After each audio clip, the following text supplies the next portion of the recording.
하나님 말씀 창세기 17장 1절에서 14절 말씀입니다. 아브라함이 99세 때에 여호와께서 아브라함에게 나타나서 그에게 이르시되 나는 전능한 하나님이라 너는 내 앞에서 행하여 완전하라. 내가 내 언약을 나와 너 사이에 두어 너를 크게 번성하게 하리라 하시니 아브라함이 엎드렸더니 하나님이 또 그에게 말씀하여 이르시되 보라 내 언약이 너와 함께 있으니 너는 여러 민족의 아버지가 될지라. 이제 후로는 내 이름을 아브라함이라 하지 아니하고 아브라함이라 하리니 이는 내가 너를 여러 민족의 아버지가 되게 함이니라. 내가 너로 심히 번성하게 하리니 내가 네게서 민족들이 나게 하며 왕들이 네게로부터 나오리라. 내가 내 언약을 나와 너 및 내 대대 후손 사이에 세워서 영원한 언약을 삼고 너와 네 후손의 하나님이 되리라. 내가 너와 네 후손에게 네가 거류하는 이 땅 곧 가나안 온 땅을 주어 영원한 기업이 되게 하고 나는 그들의 하나님이 되리라. 하나님이 또 아브라함에게 이르시되 그런즉 너는 내 언약을 지키고 네 후손도 대대로 지키라. 너희 중 남자는 다 할례를 받으라. 이것이 나와 너희와 너희 후손 사이에 지킬 내 언약이니라. 너희는 보피를 베어라. 이것이 나와 너희 사이의 언약의 표징이니라. 너희의 대대로 모든 남자는 집에서 난 자나 또는 너희 자손이 아니라 이방 사람에게서 돈으로 산 자를 막론하고 난지 8일 만에 할례를 받을 것이라.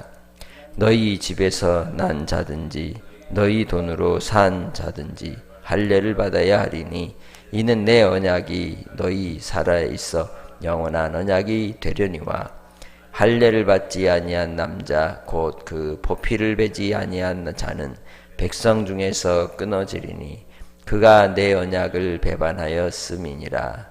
아멘.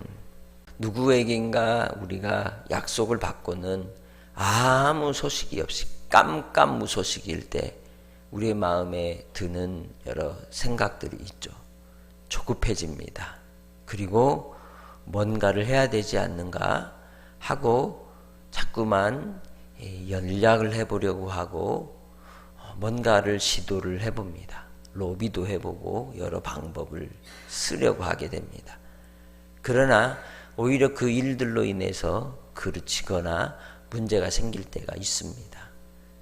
문제는 잘 기다릴 수 있는가? 그 기다림을 통하여 더 성숙해지고 더 그 일들을 맡을 만한 또 감당할 만한 사람으로 세워져 가고 있는가가 더 중요한 것이죠. 이 아브라함에게 있어서 그의 인생의 시간들은 하나님 앞에 기다림의 시간이었습니다.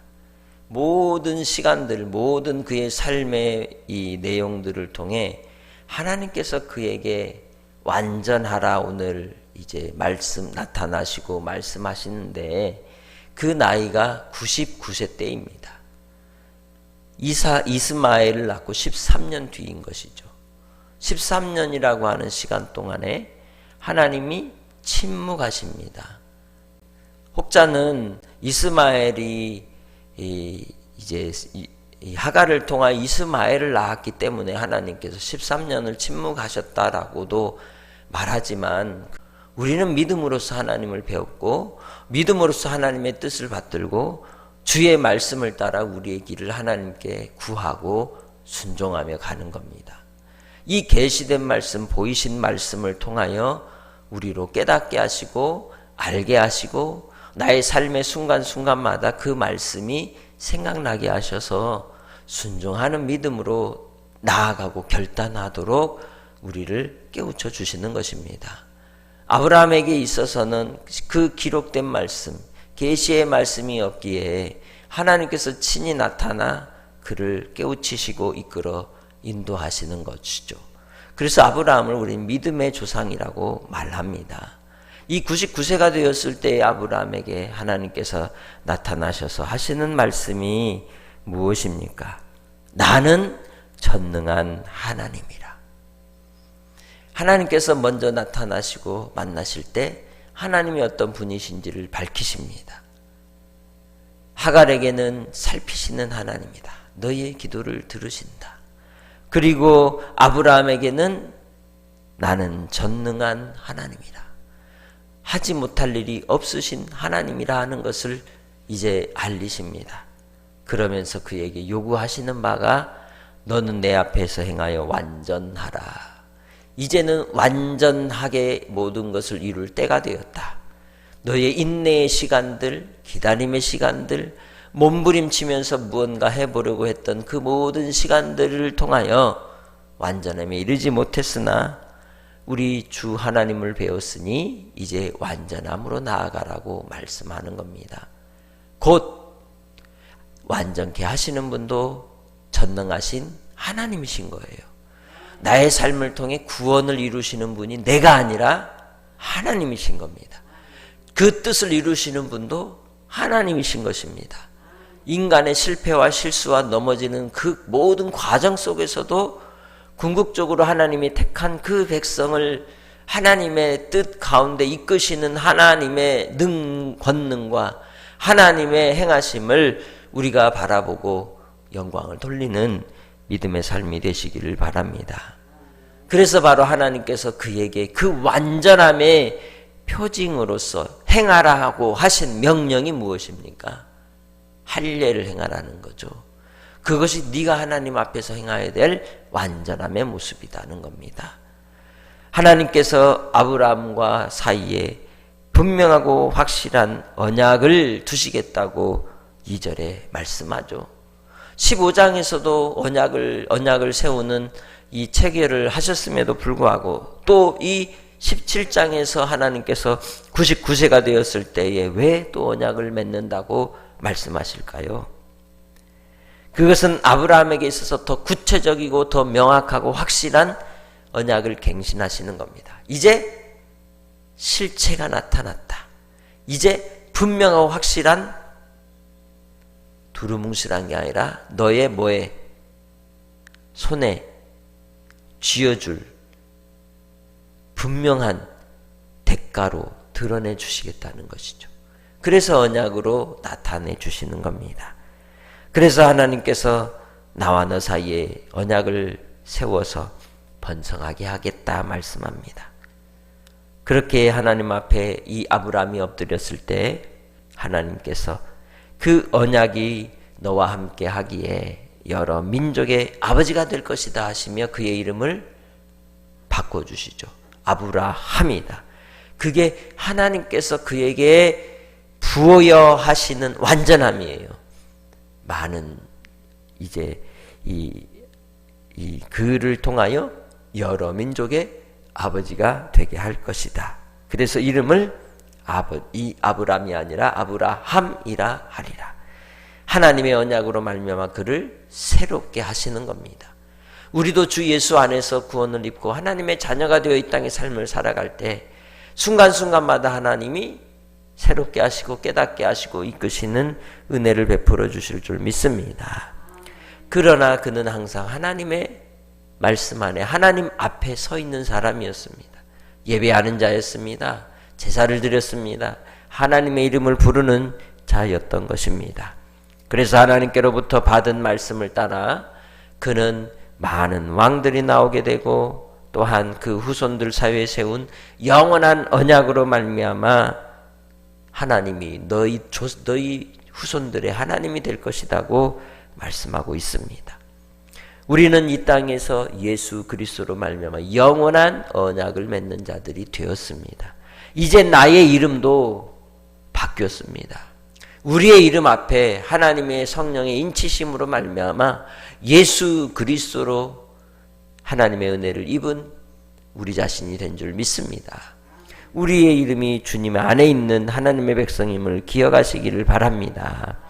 그리하여 그가 바로 하나님 앞에 이루시고자 하시는 주의 뜻에 완전함으로 나아가게 하시려고 이름을 바꾸시고 그리고 그에게 할례를 너희 후손들이 모두 다 행할 것이다 라고 얘기하시죠. 그것은 곧 자기의 혈육에서 난 자녀들만이 아니라 그에게 돈으로 산 자를 막론하고 누구든지 난지 8일 만에 할례를 행할 것을 명령하신 것입니다. 그것이 하나님께서 그로 말미암아 세우실 영원한 언약이 된다고 하시죠. 그러면 왜 살해 언약을 세우셨을까요? 예수 그리스도께서 우리를 위하여 십자가로 흘리신 바 보배로운 그 피와 찢기신 살로 말미암아 우리를 구원하실 언약의 표징을 예표하는 것인 줄 믿습니다. 하나님께서 행하실 일들을 위하여 주의 뜻을 이루시는 그 선하심이 십자가로 말미암아 이루어지는 것임을 미리 예표하신 것입니다.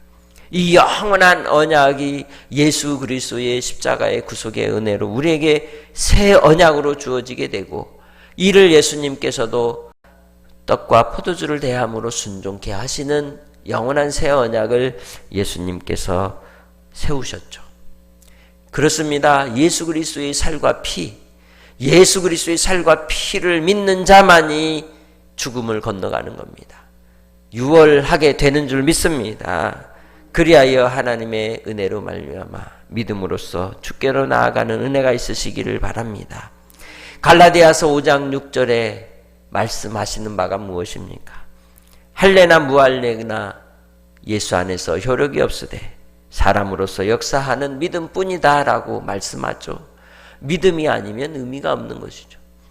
왜 이스마엘이 할례를 받았지만 하나님께 속한 자가 되지 못했을까요? 할례를 받고 아버지의 품에서 보호함을 받았지만 왜 그가 택한 자가 되지 못할까요? 그것은 하나님이 택하지 않았기 때문인 겁니다. 언약 안에 있을지라도 택함을 입지 않으면 구원받은 자가 될 수 없는 것이죠.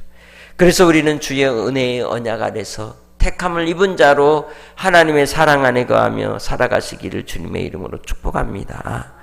하나님께서 이 이스마엘을 통하여 아브라함에게 보이시고자 하는 하나님의 선하신 뜻이 무엇인지를 나타내십니다. 오직 믿음으로 살아라. 오직 믿음으로서 순종하라. 믿음만이 살 길이다 라고 가르쳐주고 있는 것입니다. 우리는 주님 안에서 새 언약 백성입니다. 그렇다면 어떻게 살아야 하겠습니까? 믿음으로 사는 자가 되시기 바랍니다. 우리를 완전케 하시는 엘샤다이 하나님, 전능하신 하나님이 나의 하나님이라고, 나의 아버지라고 고백하며 오늘 하루도 주님 안에 있는 자가 되고 주님의 은혜 아래 있는 자가 되고 주님의 언약으로 말미암아 한날의 삶도 믿음으로 완전함에 나아가는 권속들이 다 되시기를 주의 이름으로 축복합니다. 하나님 아버지, 주의 은혜 아래 있게 하시니 감사합니다. 주의 언약의 백성이 되게 하시려고 아브라함을 통하여 할례의 영원한 언약을 주시며 예수 그리스도의 십자가로 말미암아 그 살과 피를 찢기시고 우리를 위하여 흘리신 주님의 보배로운 피로 이제 새 언약의 백성이 될 것을 예표하시고 믿는 자가 되어 구원도 주님으로 말미암고 믿음도 주님으로 말미암고 우리의 영원한 안식도 주님으로 말미암은 것임을 깨닫게 하시니 감사합니다. 이제는 주 안에서 우리가 순종의 믿음으로 말미암아 하나님을 더 가까이 알아가고 나아가고 깨닫게 되는 은혜가 있게 하옵소서. 오늘도 주님 안에서 믿음으로 주의 영광을 위해 사는 하나님의 자녀들에게 은총을 내리시고 복을 더하여 주셔서 주의 뜻을 이루기까지 동행하여 주옵소서. 감사 영광 돌리옵고 예수님의 이름으로 기도합니다. 아멘.